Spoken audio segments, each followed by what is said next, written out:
નમસ્કાર દોસ્તો, વિડીયોમાં ફરી એક વખત તમારું સ્વાગત કરું છું। જે રીતે બાંકેપુરની અંદર ભારતીય જનતા પાર્ટીની જે ભૂંડાઈની હાર થઈ છે એ દ્રશ્ય જોઈને આજે ખૂબ આનંદ થયો। છેલ્લા 30 વર્ષથી એટલે કે 1995 થી લઈને અત્યાર સુધી એ સીટ ઉપર ભારતીય જનતા પાર્ટી કાયમને માટે જીતતી આવતી હતી અને એ પણ ઓછા મતોથી નહીં, કમસે કમ 1 લાખ 1.5 લાખ જેટલા મત એમના ઉમેદવારોને દર વખતે મળતા હતા। પરંતુ આજે જે રીતે પ્રશાંત કિશોરે ભારતીય જનતા પાર્ટીના ઉમેદવારને જે ભૂંડાઈની હાર આપી છે એ હારની પાછળના ઘણા બધા કારણો છે। એક તો આપણે એવું પણ કહી શકાય કે ભાઈ બાંકેપુરની અંદર વિસાવદર વાળી થઈ ગઈ। જે રીતે વિસાવદરની અંદર આખી ભારતીય જનતા પાર્ટીની ગેંગ તૂટી પડી હતી અને એમ છતાંય આમ આદમી પાર્ટીના ગોપાલ ઇટાલિયાને હરાવી ન શક્યા। એવી જ રીતે અહીંયા આખી ભારતીય જનતા પાર્ટીની ગેંગ તૂટી પડી હતી અને છતાંય પ્રશાંત કિશોરને હરાવી ન શક્યા। એની પાછળના કારણો ઘણા બધા છે। એક તો જે જેનજી આંદોલન થયું એ આંદોલનની અંદર ધર્મેન્દ્ર પ્રધાનનું રાજીનામું લેવામાં આવ્યું। ધર્મેન્દ્ર પ્રધાનના રાજીનામાને લઈને અલગ અલગ રાજ્યોની અંદર ઘણા બધા જેનજી યુવાનો પોતાની માંગ સાથે, પેપર લીકના મુદ્દા સાથે સરકારને સવાલ કરતા હતા। સરકારને સવાલ કરતા હતા એની સાથે સાથે ભારતીય જનતા પાર્ટીના નેતાઓની ગાડીઓને પણ તોડતા હતા। લોકો નુકસાન કરી નાખ્યું। ભારતીય જનતા પાર્ટીના નેતાઓને રસ્તા પર દોડાવીને ભગાડ્યા। એટલે કહેવાનો એ મતલબ છે કે ઘણા બધા કારણો છે જે ભારતીય જનતા પાર્ટી 30 વર્ષથી જ્યાં જીતતી આવતી હતી એ અચાનક ત્યાં 19,000ની લીડથી ભારતીય જનતા પાર્ટીનો ઉમેદવાર કેમ હારી ગયો। આ એ જ નીતિન નબીન છે જેમની રેલીમાં હનુમાનજીના વેશમાં એક વ્યક્તિને એ લોકોએ એમની રેલીમાં ગાડીની આગળ નચાવ્યા હતા। ત્યારે ત્યાંની જનતાએ નક્કી કરી લીધું હતું કે આ એટલા ઘમંડી અભિમાનીઓ છે કે હનુમાનજીને પણ પોતાની રેલીમાં નચાવે છે। એટલે જનતાએ નક્કી કરી લીધું કે આ હિન્દુની આડમાં હિન્દુઓનું જ અપમાન કરનારા આ મોટામાં મોટા ભારતીય જનતા પાર્ટીના દોગલા નેતાઓ છે। જે રીતે ભારતીય જનતા પાર્ટીની આ કરારી હાર થઈ એને લઈને આમ આદમી પાર્ટીના ધારાસભ્ય ગોપાલ ઇટાલિયા શું બોલ્યા છે દોસ્તો, એક વખત ખરેખર ગોપાલ ઇટાલિયાને સાંભળવા જેવું છે। થોડો સમય કાઢી અને તમે આ ગોપાલ ઇટાલિયાનું ભાષણ સાંભળો। ફ્રાન્સ બિહારમાં વિસાવદર વાળી થઈ ગઈ છે। 1995 થી લઈ અને 2026 સુધી સળંગ 1.5 લાખ મત મેળવીને ભાજપ જે બિહારની બાંકીપુર સીટ ઉપર જીતતું આવ્યું 1 લાખ 1.5 લાખ 1 લાખ 1.5 લાખ વોટથી 1995 થી 2026 સુધી સળંગ ભાજપ જીત્યું। એ સીટ ઉપર અત્યારે વિસાવદર વાળી થઈ ગઈ છે। આજે 3 ઓગસ્ટ 2026 નો દિવસ અને એમાંય ઓગસ્ટ તો પાછો ક્રાંતિનો મહિનો। ભાજપ વિશ્વની કહેવાતી સૌથી મોટી પાર્ટી, વિશ્વનું કહેવાતું સૌથી મોટું સંગઠન અને ટેન્ડર બેઝ પાર્ટી કહેવાય પાછી। એના બધા જ કાર્યકર્તાઓ ટેન્ડરના નીતિ નિયમો પ્રમાણે કામ કરતા એકદમ ટેન્ડર બેઝ પાર્ટી।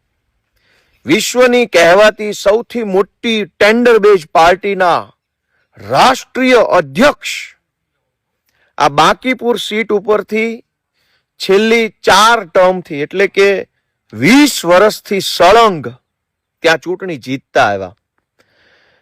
પછી હમણાં એમને વિશ્વની કહેવાતી સૌથી મોટી ટેન્ડર બેઝ પાર્ટીના રાષ્ટ્રીય અધ્યક્ષ બનાવ્યા। એટલે એમને ધારાસભ્યમાંથી રાજીનામું અપાવી અને સાંસદ સભ્ય રાજ્યસભાના બનાવ્યા। એટલે સીટ ખાલી પડી અને ખાલી પડેલી સીટ ઉપર પેટા ચૂંટણી આવી।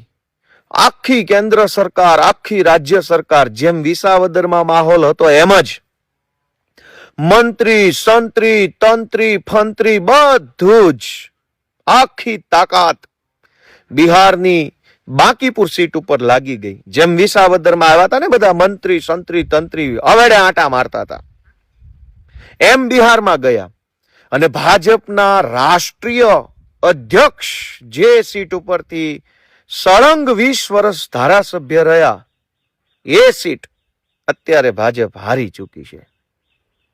એટલે વિશ્વની કહેવાતી સૌથી મોટી પાર્ટીના રાષ્ટ્રીય અધ્યક્ષના ગઢમાં બિહારની જનતાએ ગાભા કાઢી નાખ્યા છે. એ બદલ દેશવાસીઓને હું શુભેચ્છા પાઠવું છું. જૈનજીનું આંદોલન, ધર્મેન્દ્ર પ્રધાનનું રાજીનામું અને બિહારની બાંકીપુર સીટમાં વિશ્વની કહેવાતી સૌથી મોટી પાર્ટીના રાષ્ટ્રીય અધ્યક્ષનું ચૂંટણી હારી જવું, આ ત્રણ ઘટના બતાવે છે કે ભાજપ તારા વળતા પાણી ફિલ્મનું ટ્રેલર લોન્ચ થઈ ચૂક્યું છે. આવનારા દિવસોમાં આખું પિક્ચર દેશની જનતા સમક્ષ આવવાનું છે. દેશવાસીઓને શુભેચ્છા. સત્તાનું અભિમાન કોઈનું ક્યારેય ટક્યું નથી અને ટકશે નહીં. પ્રશાંત કિશોર બિહારની પેટા ચૂંટણી જીતી ચૂક્યા છે. ફ્રેન્ડ્સ, એને હું શુભેચ્છાઓ પાઠવું છું. અને જેમ આપણા સૌના આદરણીય મોદીજીએ એના બધા જ અભણ લોકોને કીધું કે ભાઈ વિડીયો બનાવવાનો છે, તો 2 દિવસથી જોઉં છું વાંચીને વિડીયો બનાવે છે. અને પાછો આમ ઇન્સ્ટાગ્રામના ઊભા ફોર્મેટમાં. એટલે મેં પણ હવે પ્રધાનમંત્રી શ્રીનો સંદેશ જે હતો એને મેં જરા ગંભીરતાથી લીધો. અને ફ્રેન્ડ્સ, આ ઊભો મોબાઈલ મૂકીને સેલ્ફ વિડીયો અમે રેકોર્ડ કર્યો, પણ વાંચીને નહીં, દિલમાંથી બોલીએ, આત્મવિશ્વાસ સાથે બોલીએ ને જે બોલીએ એ સચ્ચાઈ બોલીએ. ભાજપના અનેક મંત્રીઓને ઉપરથી કહેવામાં આવ્યું કે વિડીયો બનાવો, તો મારા બેટા આમ વિડીયો બનાવે. આજ રોજ પ્રધાનમંત્રી શ્રીએ પછી ઘડીક ઉપર જોઈ લે એટલે કોઈને ખબર ના પડે. એટલે હવે આપણે તો ડફોળ છીએ, આપણને થોડી ખબર પડે.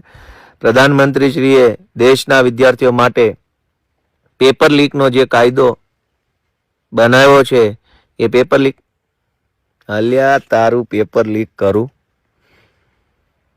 એટલે દોસ્તો, ફ્રેન્ડ્સ, બિહારથી બહુ સારા સમાચાર આવ્યા છે. બધાને શુભેચ્છા પાઠવું છું.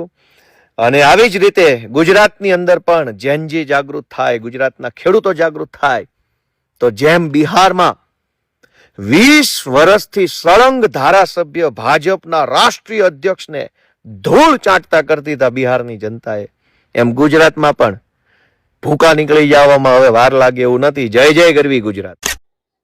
આ સાંભળ્યા પછી તમારું શું કહેવું છે? હવે ભારતીય જનતા પાર્ટીના સુપડા સાફ થવાની શરૂઆત થઈ ગઈ છે. બીજેપી તારા વળતા પાણીની શરૂઆત થઈ ગઈ છે. મધ્યપ્રદેશની અંદર પણ ભારતીય જનતા પાર્ટી હારી છે. આ પેટા ચૂંટણી હતી. પેટા ચૂંટણીની અંદર ભારતીય જનતા પાર્ટી લગભગ હારે નહીં, પણ શરૂઆત વિસાવદરથી થઈ હતી. વિસાવદરની અંદર પણ પેટા ચૂંટણી ભારતીય જનતા પાર્ટી હારી. મધ્યપ્રદેશની અંદર પણ હારી.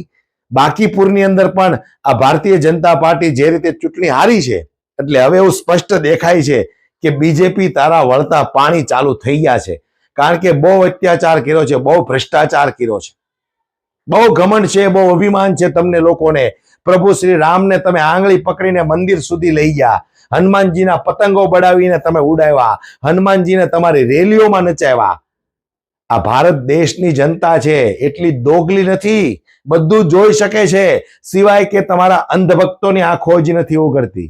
હાલ દોસ્તો, જે રીતે ભારતીય જનતા પાર્ટીની આ ભૂંડાઈની હાર થઈ છે, એ બાબતે તમારું શું કહેવું છે મને કોમેન્ટ બોક્સમાં જરૂરથી જણાવજો. જય હિન્દ, જય ભારત.